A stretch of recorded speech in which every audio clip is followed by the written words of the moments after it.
Hey everybody, it's Bruce here with Traveling with Bruce. Welcome to my channel today. It's all about the cruise lines, about how much cash they're burning right now. I thought I would take a look at the financials for Norwegian, Carnival, and Royal Caribbean. While all these ships are sitting around the world waiting for the go-ahead to go back into business, the cruise lines are bleeding a lot of cash, and we're going to talk about that. Thank you, all of you out there who are following me on Traveling with Bruce, who are subscribing to my channel, giving my videos thumbs ups, and love your comments too. Thank you for following me on Facebook and Instagram, and check out my new channel called Stock Markets with Bruce, where we talk about the markets and what's going on, and I try to explain it in a way that anyone can understand what the heck is happening in the markets. Well, in this business, the cruise business, it is grim. Although you wouldn't know it today, today's date, July the 15th, 2020, and I gotta tell you, the shares of the cruise lines are doing very well today. Why? I don't know. There's just a lot of pent-up buying interest in the cruise line shares. I wouldn't be buying them. That storm cloud over there, it's there for a reason. It's grim. Let me give you an idea just how bad it is. Right now, while I'm talking to you, Carnival has reported to the SEC in filings that they have to file about the future of their business, that they expect to burn off $650 million every month between now and the end of this year. They're still trying to reduce their costs by repatriating the last of their crew members, selling off or scrapping some of their older, less efficient ships.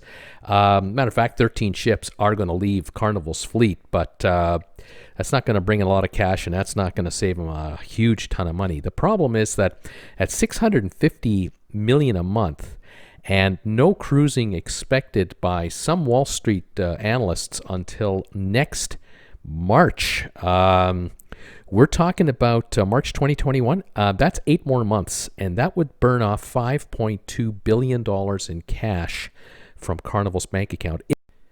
If there's no vaccine until next September, then the burn off of cash just for Carnival, $9.1 billion bucks. Now, today Carnival raised about $1.25 billion from a debt offering. I think they're rolling over some old debt that they have. They're probably replacing new debt at 10.5% interest, where they're replacing the old debt that was 4.5% interest.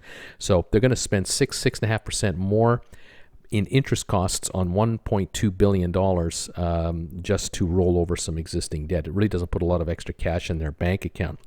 Over at Norwegian, the cash burn is estimated to be $150 million a month, and at Royal Caribbean, the cash burn there is now between $250 and $275 million a month. So if you take all three cruise lines and add up how much cash they're burning every month, the number comes out to about $1.1 billion a month at the moment in time. And this is after they have cut all kinds of expenses. They have laid off thousands of their employees. They have sent home over 100, 200,000 of their crew. They're all gone. They're not paying them anymore. They've cut everywhere they can, and they're still burning $1.1 billion. They have to pay insurance. They got to maintain these ships. They have port fees that they have to pay. They have legals they've got to cover.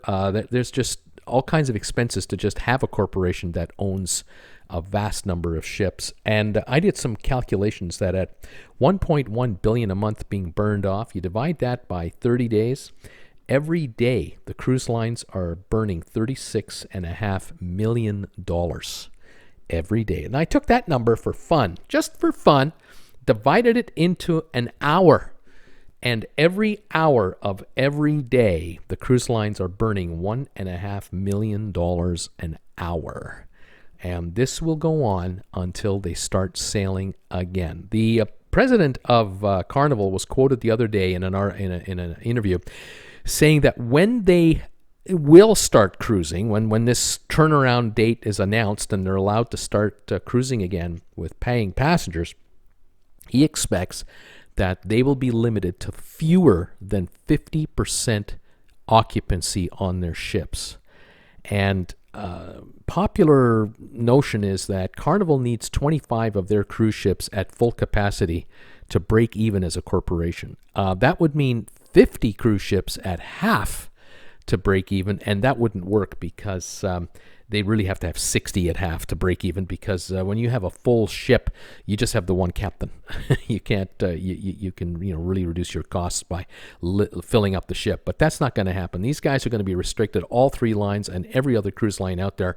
They will be between 40 and 50% occupancy for the first 6 months to a year. And they'll be lucky if they can break even. So the shares of the cruise lines today are doing very well. I would not be a buyer.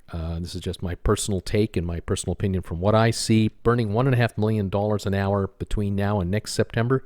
No, thank you. As I said, Carnival will burn between $5 and $9 billion of their cash between now and next March or September.